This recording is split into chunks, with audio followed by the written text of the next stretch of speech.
नमस्कार दोस्तों, आज हमारे साथ हैं राष्ट्रवादी कांग्रेस पार्टी अल्पसंख्यक विभाग के महाराष्ट्र सचिव श्री अनवर भाई सैयद। इन्होंने आज ये जो इंटरव्यू देने का नियोजन जो किया है वो किसी खास विषय पे है। आइए जानते हैं क्या है वो खास विषय। श्री अनवर भाई। नमस्कार। जय हिंद। सबसे पहले भारत के महापुरुष संविधान निर्माते डॉक्टर बाबा साहेब अम्बेडकर जी को मैं अभिवादन करता हूँ।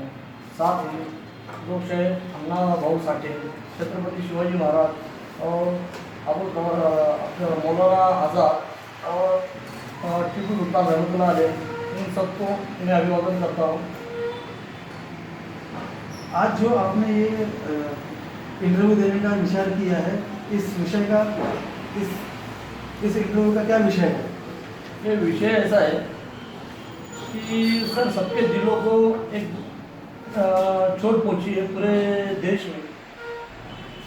मनीषा वाल्मीकि, ये विषय आपके भी कान पे आया हुआ होगा कि ये हमारी जो बहन है इसके साथ जो दुष्कर्म हुआ और जिस राज्य में हुआ उस राज्य में जो उन्होंने उस बॉडी को डिस्पोजल जिस तरह से किया, ये सारी चीज़ें जो है कि समाज को मान्यता नहीं मान नहीं रहे। हम मानेंगे नहीं क्योंकि वो जो बॉडी की और उसके साथ निर्गुण हत्या जो हुई उनके साथ और जो उनका बलात्कार हुआ था, इन सारी चीज़ों को किसी एक बक्से में डालने का काम योगी सरकार ने जो किया और उनके माँ बाप को भी वो बच्ची की जो है कि अंतिम दर्शन करने का उन्होंने मौका नहीं दिया। इस विषय पे दो बात हम करेंगे। और क्या कहना है आपको इस विषय में? हमारा यही कहना है कि राम राज्य के दाखले देते हैं योगी सरकार और रावण को भी शर्म आए ऐसे कार्य वो लोग करते हैं। और उनके जो किराए के टट्टू जो पत्रकार वो रखते हैं, जैसे सुशांत सिंह के विषय में उन्होंने पूरे देश भर में हंगामा खड़ा कर दिया। क्यों? हमारी बहन इस देश की लड़की नहीं है, इस देश की माँ बहन नहीं है, उनके बारे में इनको समझ में नहीं आ रहा है।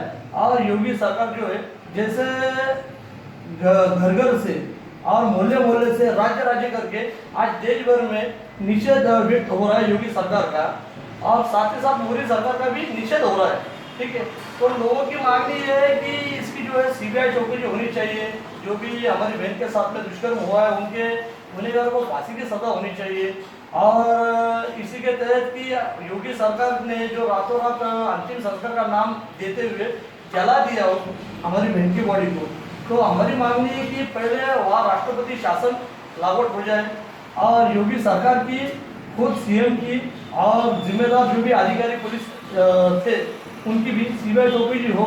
और योगी सरकार में फेविकॉल की जोड़ की तरह चिपक के रहने की जरूरत नहीं है। देश के संवैधानिक मार्ग से लोग जो मांग रहे हैं उसकी मांगने की जो है उन्होंने थोड़ी जान रखते हुए अपनी कुर्सी खाली कर देनी चाहिए। इसके अलावा जो आरोपी हैं उनके लिए आप क्या मांग रखते हैं? तो हमारा बोलने का मकसद ये है कि इन्होंने जो रातों रात डिस्पोजल किया ना, तो आरोपी को ये लोग ने निर्दोष साबित करना था। इनको इसकी जरूरत नहीं थी। अगर यही बात इन्होंने समाज के सामने पूरा सीबीआई चौकसी के साथ में पूरा उसका पीएम वगैरह होने के बाद अगर ढंग से करते तो इतना रोष लोगों में होता नहीं। ठीक है, आज इनको जो मौका मिला है, निर्भया, आसिफा, उसके बाद में डॉक्टर प्रियंका रेड्डी, उसके बाद में ये इतना रातों रात खुद सीएम और खुद पुलिस अधिकारी ये सारी चीज़ों में इन्वॉल्व करके किसी की माँ बहन उसका रातों रात ये लोग अंतिम संस्कार कर नहीं सकते और उनके फांसी जो दोषी है उनको फांसी से बचाने के लिए ऐसा काम करेंगे।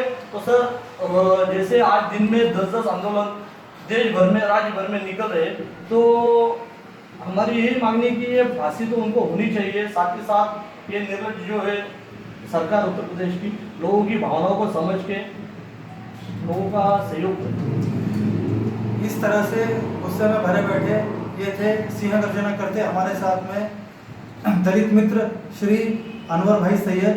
मैं Brijesh Badgujar, SBT 24 TV, Pune, Maharashtra. Cut करो।